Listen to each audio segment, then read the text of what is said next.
Hi, my name is Paul. I'm the pastor of Pavilion Christian Community, and you join us here in a frozen winter in January. And the reason for our conversation is that I've invited Brian Jennings. Brian is our missionary working in Ghana, and I just wanted to bring him to you today to be able to explain some of the amazing things he's been doing in the last 20 years whilst he's been in Ghana, but also something about his future. So, hello Brian, welcome. Hi. How are you? I'm cold. Jolly good. You're going back to Ghana next week. I know, and I shall be warm again. 32 degrees from our -3. So. Yes. Brian, I'd like to ask you some questions, really, on behalf of all of the churches that will be able to see this video later on. Firstly, when you arrived in Ghana, first of all, when you went to the university for the first time, can you just give us a little bit of a picture of what it was like? Well, it wasn't a university. It Right. was a college offering a diploma and degree in theology. I think we had about 40 students in very cramped premises.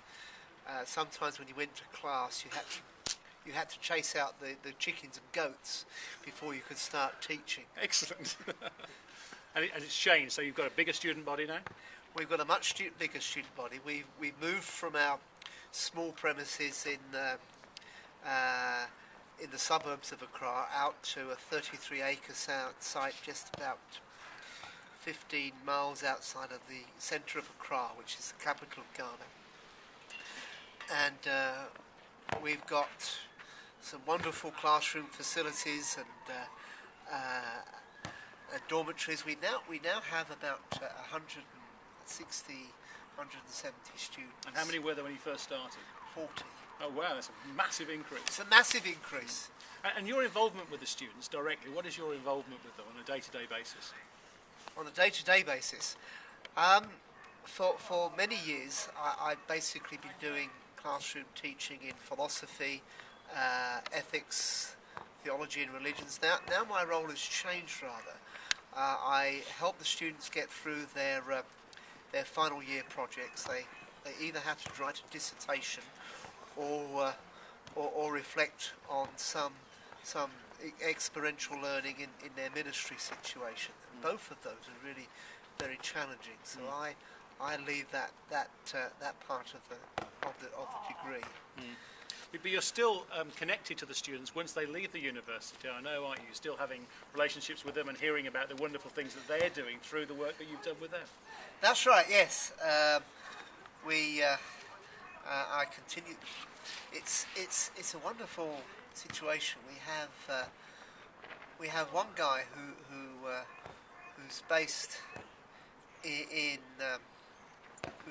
northern Ghana for many years, a chap called William Darko, who went and planted a church in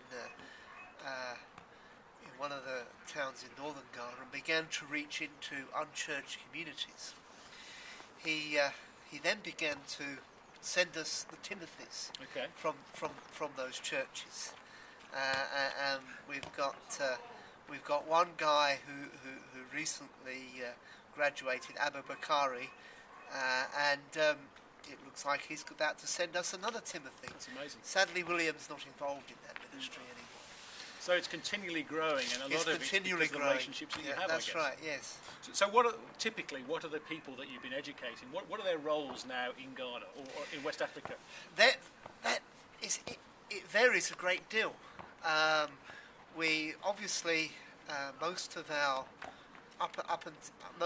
graduates until recent years have been educated for Christian leadership, and so most go into church situations. But we have a significant minority who do all sorts of other things as well. So that we have people involved in business life. We have there's Stephen Ofori, who actually is a substantial businessman in Ghana and runs an ethical business and provides employment to many people. So there's people like Stephen. Quite a broad base of people. It's quite a broad base of people. We've got doctors, we've educators, we've people who work for the World Health Organization, for the UN.